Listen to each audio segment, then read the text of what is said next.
আমাদের সামনে যেই ছবিটি আমরা দেখতে পাচ্ছি এটি পশ্চিম মেদিনীপুর জেলার গড়বেতার গনগনি ডাঙা।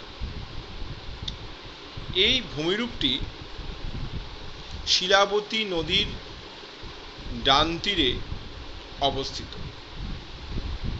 একে বধ্যভূমি বা ব্যাডল্যান্ড টোপোগ্রাফি বলা হয়।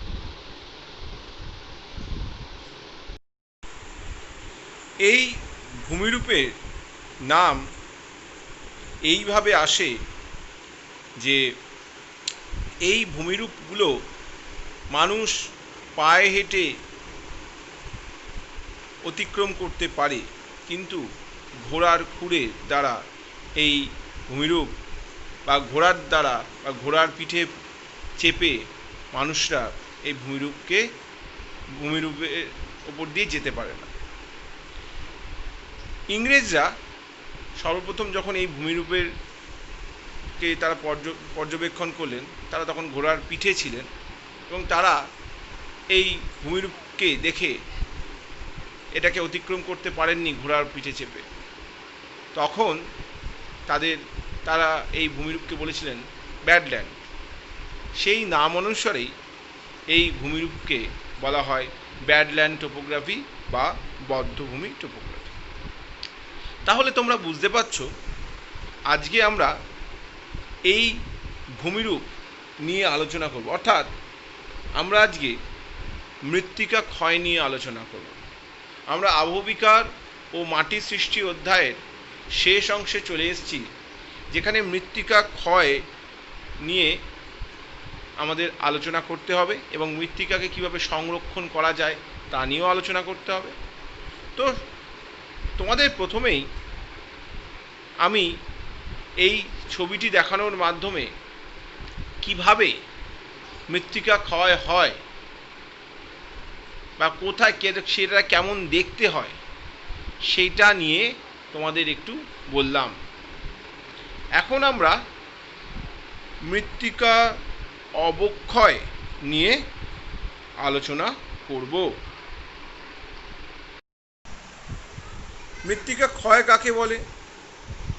যে প্রক্রিয়ায় বিভিন্ন প্রাকৃতিক শক্তি ও মানবীয় কার্যাবলীর প্রভাবে মাটির ওপরের হালকা ও অসংঘবদ্ধ মাটি কণা পৃথক হয়ে দূর দূরান্তে অপসৃত হয় ও মাটির উর্বরতা শক্তি নষ্ট হয়, মাটির ভৌত ও রাসায়নিক ধর্মের পরিবর্তন ঘটে ও গুণমান হ্রাস পায়, তাকে মৃত্তিকা অবক্ষয় বা ভূমিক্ষয় বলে।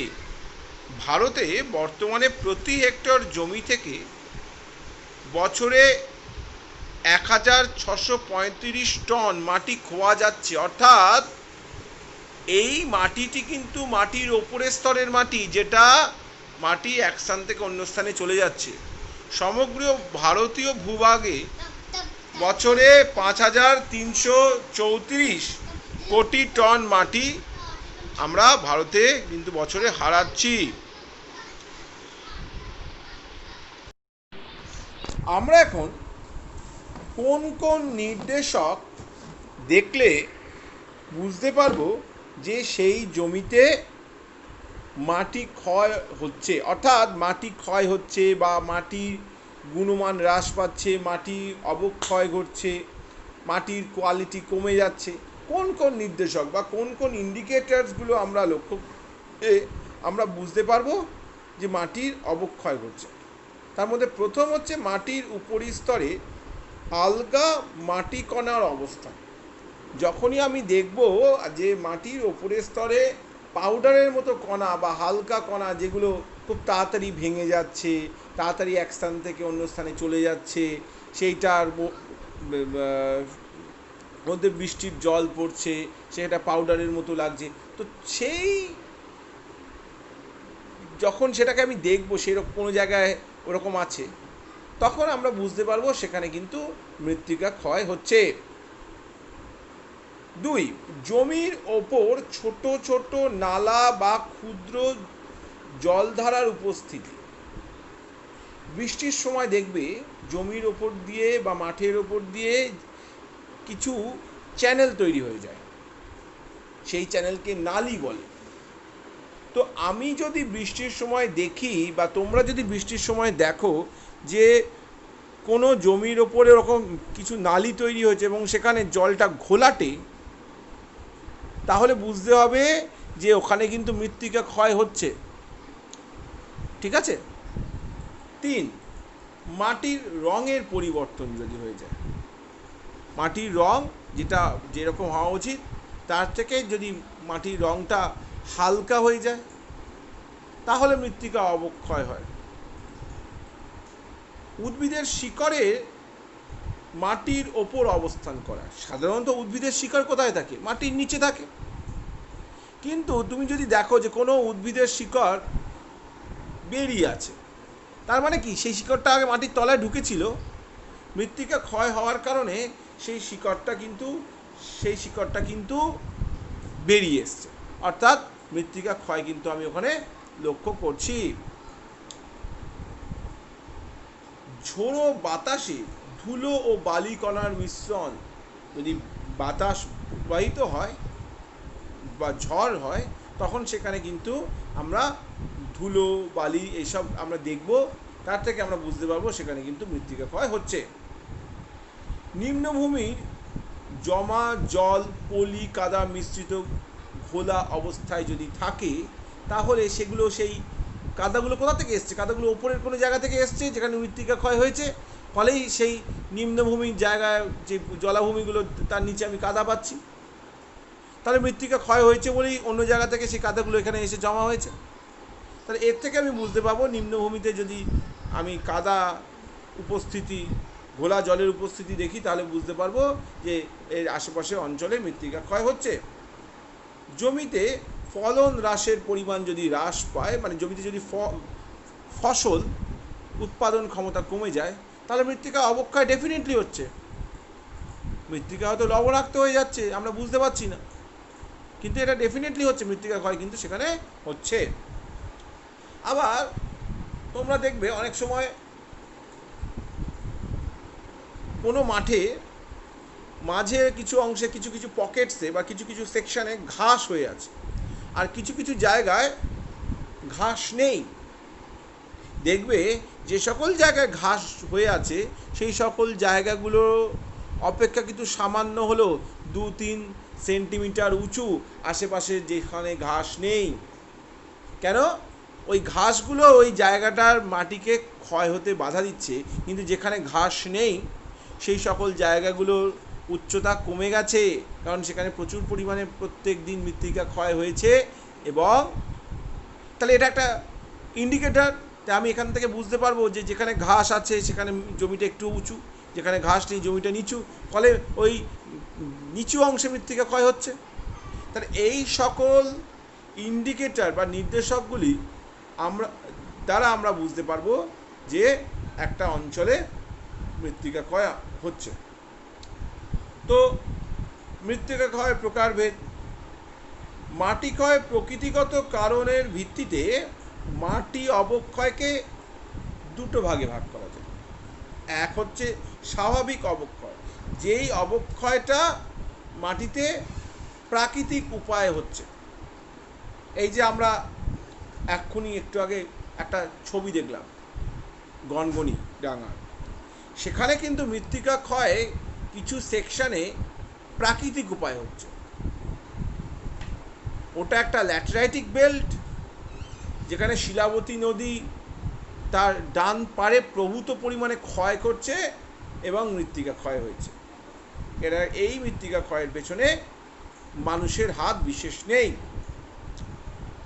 তাহলে এটা হচ্ছে স্বাভাবিক উপায়ে মৃত্তিকা ক্ষয় হচ্ছে এবং স্বাভাবিক উপায়ে মৃত্তিকার গুণাগুণ হ্রাস পাচ্ছে। আবার আমরা যদি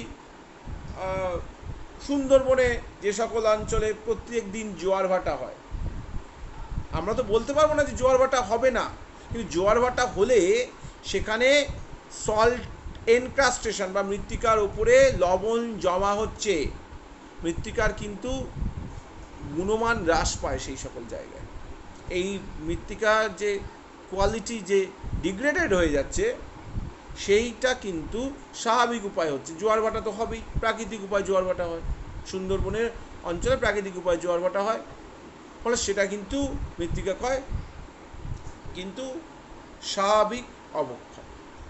কিন্তু আমরা মানুষ বা পশু পাখির কারণে বা জীবজন্তুর কারণে বা উদ্ভিদের বৈশিষ্ট্যের কারণে অনেক সময় বা আমাদের মৃত্তিকার অবক্ষয় ঘটে।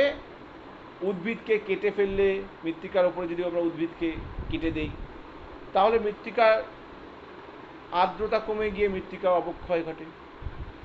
কোনো জায়গায় যদি অধিক পশুচারণ হয়, সেই সকল জায়গায় মৃত্তিকার অবক্ষয় ঘটে। আর মানবীয় কারণ তো আছে, আমরা বৃক্ষচ্ছেদন করি, আমরা অতিরিক্ত জলসেচ করি, আমরা অতিরিক্ত মাটির তলা থেকে জল তুলে ফেলছি, আমরা যে সকল জায়গায় এক ফসলি জমি চাষ করা উচিত সেখানে 3 ফসলি জমি চাষ করছি জলসেচের সাহায্যে। ফলে মৃত্তিকার অবক্ষয় কিন্তু মানুষও প্রভূত পরিমাণে করে থাকে। ঠিক আছে, তাহলে মৃত্তিকার অবক্ষয় দু রকমের হয়। একটা হচ্ছে স্বাভাবিক প্রক্রিয়া অবক্ষয় হয়, আর 2 নম্বর হচ্ছে ত্বরান্বিত প্রক্রিয়ায় অ্যাক্সিলারেটেড ডিগ্রেডেশন, যেটা মানুষ ও জীবজন্তুর দ্বারা হয়ে থাকে।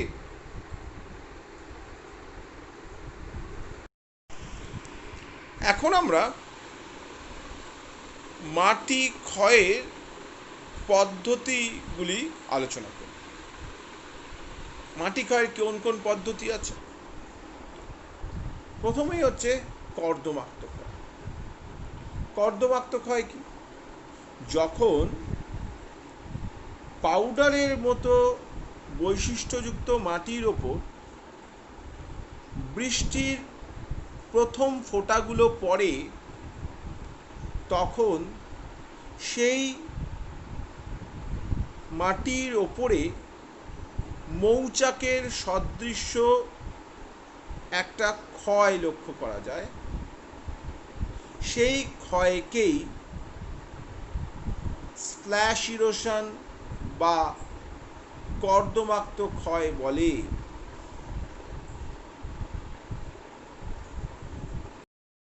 এই তোমাদের চোখের সামনে যেই চিত্রটি দেখানো হচ্ছে, এটা হচ্ছে একটি স্প্ল্যাশ ইরোশনের ছবি, যেখানে বৃষ্টির ফোঁটা মাটিতে পড়ার সাথে সাথে এইরকম চারিদিকে একটা কাদার মতো, একটা গোল চাকের মতো তৈরি হচ্ছে। এটাকেই বলা হচ্ছে স্প্ল্যাশ ইরোশন। ঠিক আছে, বা কর্দমাক্ত ক্ষয়। 2 নম্বর হচ্ছে পাত ক্ষয় বা শিট ইরোশন। বৃষ্টির জল প্রবাহের দ্বারা মাটির ওপরের স্তর চাদরের মতো যদি এক স্থান থেকে অন্য স্থানে অপসৃত হয়, সেই ক্ষয়কে বলা হয় শিট ইরোশন বা পাত ক্ষয়। আমরা স্প্ল্যাশ ইরোশনে যে সকল পদার্থগুলো মাটি থেকে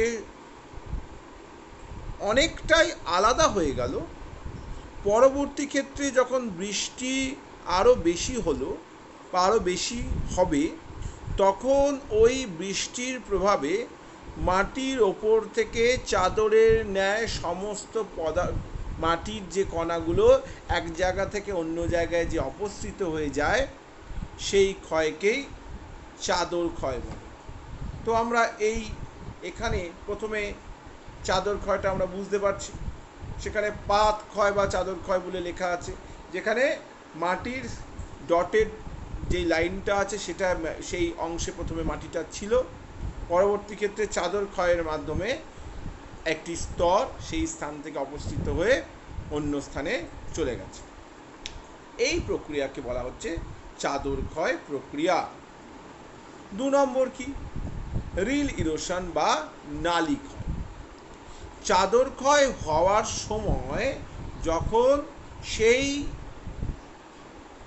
স্থানে, বিশেষ কিছু স্থানে ভূমির ঢালের বিভিন্নতার কারণে জল সব জায়গা দিয়ে প্রবাহিত না হয়ে বিশেষ কিছু অংশের ওপর দিয়ে যখন প্রবাহিত হয় তখন সেখানে নালী সৃষ্টি হয়। এই নালী সৃষ্টি যখন হয় তখন সেই নালীগুলো এক স্থান থেকে অন্য স্থানে জলকে নিয়ে যাওয়ার ফলে সেখানে সামান্য হলেও গভীরতা বেড়ে যায় এবং ওই অংশটা বেশি ক্ষয় হয়। জলের পরিমাণ ওই জায়গাটা দিয়ে বেশি পরিমাণে জল যাচ্ছে, ফলে সেখানে কিন্তু বেশি পরিমাণে ক্ষয় হচ্ছে, ফলে ক্ষয়ের মাত্রা বাড়ে। এই প্রক্রিয়াকে বলা হয় নালী ক্ষয়। এখানে নালী ক্ষয়টা ওপরেরটা একটু লেখাটা ভুল আছে, ওপরেরটা হবে নালী ক্ষয়, ঠিক আছে? যেটা খাত ক্ষয় লেখা আছে সেটা খাত ক্ষয় হবে না, সেটা হবে নালী ক্ষয়। তৃতীয়ত গালি ক্ষয় বা খাত ক্ষয়। সেটা কি? নালী ক্ষয় হতে হতে যখন ক্ষয়ের মাত্রা বেড়ে যাবে এবং মৃত্তিকা অনেক বেশি ক্ষয় হবে, নালীর গভীরতা বাড়বে, নালীর পার্শ্বক্ষয় বাড়বে এবং সেখানে সেই নালীটা একটা খাতে পরিণত হয়ে যাবে। সেখানে ক্ষয়ের মাত্রা বেশি হয়। এই প্রকার ক্ষয়ে অনেক বেশি পরিমাণে মৃত্তিকা এক স্থান থেকে অন্য স্থানে অপসৃত হয়। খাত ক্ষয়ে দ্বারা 3 প্রকারের খাত সৃষ্টি হয়, সেটাকে টায়ার 1 গালি, টায়ার 2 গালি এবং টায়ার 3 গালি বলা হয়। অর্থাৎ নালী থেকে যে প্রথম গালিটা তৈরি হলো সেটাকে টায়ার 1 গালি, টায়ার 1 গালি থেকে পরবর্তী যেই গালিতে জলটা গেল বা যেই খাতে জল গেল সেই টায়ারটাকে বলা হয় টায়ার 2 গালি, আর সেই টায়ার 2 গালির জলটা যখন আরও বড় খাতে গেল সেই গালিটাকে বলা হয় টায়ার 3 গালি। অর্থাৎ এখানে গালির গভীরতা, গালির পার্শ্বক্ষয় যত বেশি টায়ার হচ্ছে, মানে টায়ার 1-এর থেকে টায়ার 2-এ বেশি হবে, টায়ার 2 থেকে টায়ার 3-তে সেই মানটা বাড়বে। এবার আমরা র্যাভাইন ক্ষয়ে আসব। যে সকল অঞ্চলে উদ্ভিদ থাকে না এবং গালি ক্ষয় হতে হতে অঞ্চলটিতে গভীর খাতযুক্ত একটা উঁচু নিচু ভয়াবহ ক্ষয়ভূমিতে পরিণত হয়, তাকেই র্যাভাইন ক্ষয় বলে। অ্যাকচুয়ালি আমরা প্রথমেই যে ছবিটা দেখেছিলাম সেটা গড়বেতা র্যাভাইন। চম্বলেও র্যাভাইন দেখা যায়। চম্বল হচ্ছে ভারতের অন্যতম মৃত্তিকা ক্ষয়যুক্ত অঞ্চল, যেখানে খুব বেশি পরিমাণে ক্ষয় হয়, মৃত্তিকা ক্ষয় হয়। যেইটুকুনি ছবি দেখালাম ওইটুকুনি, গড়বেতা ওইটুকুনি অঞ্চল, কিন্তু চম্বলের অঞ্চল তার কয়েকশো গুণ বড়। মৃত্তিকা ক্ষয়যুক্ত অঞ্চলটা চম্বল নদীর কয়েকশো গুণ বড়। তো এই র্যাভাইনগুলির মধ্যবর্তী ভূমিভাগগুলি ছুরির ফলার মতো সংকীর্ণ ও ধারালো হয়ে অত্যন্ত বন্ধুর অনুর্বর কৃষি অনুপযুক্ত ভূমি তৈরি করে। পতন ক্ষয় বা স্লিপ ইরোশন কোথায় দেখতে পাওয়া যায়? পার্বত্য ভূমিতে, যেখানে পর্বতের ঢাল বরাবর মাটি ওপর থেকে নিচে নেমে আসে। মাটি পর্বতের ঢাল বরাবর ওপর থেকে নিচে নেমে আসে, সেইটাকে বলা হয় স্লিপ ইরোশন। এই স্লিপ ইরোশনের মাধ্যমেই কিন্তু পার্বত্য অঞ্চলে ধস লক্ষ্য করা যায়। সমুদ্র তটভূমি ক্ষয়। সমুদ্রের তটে বা সমুদ্র উপকূলবর্তী অঞ্চলে জোয়ার ভাটার উচ্চতার পরিবর্তন হয়, জোয়ারের সময় জলের ক্ষয় ক্ষমতা বাড়ে। আবার যখন স্টর্ম সার্জ হয় বা যে ঘূর্ণিঝড় হয় তখনও তার শক্তি অনেক বহুগুণ বেড়ে যায়। এই সময় সমুদ্রের যে তটবর্তী এলাকায় সমুদ্রের স্রোতের আঘাতে মৃত্তিকা ক্ষয় হয়। এই প্রকার ক্ষয়কে সমুদ্র তটভূমি ক্ষয় বা শীর্ষ ইরোশন বলে। এরপরে আসছে নদী পার ক্ষয়। কোথায় দেখতে পাওয়া যায়? অবশ্যই নদীর পাড়ে দেখতে পাওয়া যাবে। এবং কোথায়? আমাদের পশ্চিমবঙ্গের মালদা জেলায় এই ধরনের ক্ষয় অত্যন্ত বেশি পরিমাণে। কয়েকদিন আগে চাকদায়ও এইরকম গৌরনগর ঘাটে নদী পার অনেকটা ভেঙে গেছে। তো সেই ক্ষয়কে বলা হচ্ছে নদী ক্ষয়, যেখানে নদী ইরোশনের মাধ্যমে বা পাদক্ষয়ের মাধ্যমে মৃত্তিকা ক্ষয় করে থাকে, তাকে বলা হয় হচ্ছে নদী পার ক্ষয়। আবার বলছি, ক্ষয়টার নাম হচ্ছে ইরোশন বা পাদমূল ক্ষয় বা পাদক্ষয়। এছাড়া বায়ুপ্রবাহ মাধ্যমে এক জায়গাকার বালি অন্য জায়গায় স্থানান্তরিত হয়। ফলে সেই বালি যখন এক স্থান থেকে অন্য স্থানে স্থানান্তরিত হচ্ছে, সেখানে বায়ু কিন্তু কোনো অনুর্বর জমি থেকে কিছু পদার্থ উর্বর জমিতে নিয়ে গিয়ে ফেললে কিন্তু সেই জমিটাও নষ্ট হয়ে যায়। মরুভূমির আশেপাশে যে সকল অঞ্চল, সেখানে মরুভূমি থেকে বালি উড়ে গিয়ে সেই অঞ্চলে বালি গিয়ে পড়ে সেই ভূমিকেও অনুর্বর করে দেয়। এটাকে বলা হয় বায়ু প্রবাহজনিত ক্ষয়। যে বায়ু প্রবাহজনিত ক্ষয়ের মাধ্যমে এক স্থান থেকে মৃত্তিকা তো ক্ষয় হয়ে অন্য জায়গায় গেল, আবার সেই জায়গাকারও মৃত্তিকা কিন্তু তার কোয়ালিটি কিন্তু অবক্ষয় হলো বা ডিগ্রেড হলো বা কমে গেল। হিমবাহ যখন বরফ গলা জল নিয়ে কোনো জায়গায় এসে ভাসিয়ে দিচ্ছে, সেই জায়গাটাও কিন্তু কিছু পদার্থ পড়ে সেই জায়গাটাকে মৃত্তিকাকে অবক্ষয় করছে বা নষ্ট করছে। আবার কোনো কোনো জায়গা থেকে পদার্থ মাটি নিয়েও আসছে, সেখানেও ক্ষয় করছে। ফলে হিমবাহের দ্বারাও মৃত্তিকা ক্ষয় হয়। তাহলে আমরা এতক্ষণ ধরে মৃত্তিকা ক্ষয়ের প্রকারভেদ এবং মৃত্তিকা ক্ষয়ের পদ্ধতিগুলি নিয়ে আলোচনা করলাম।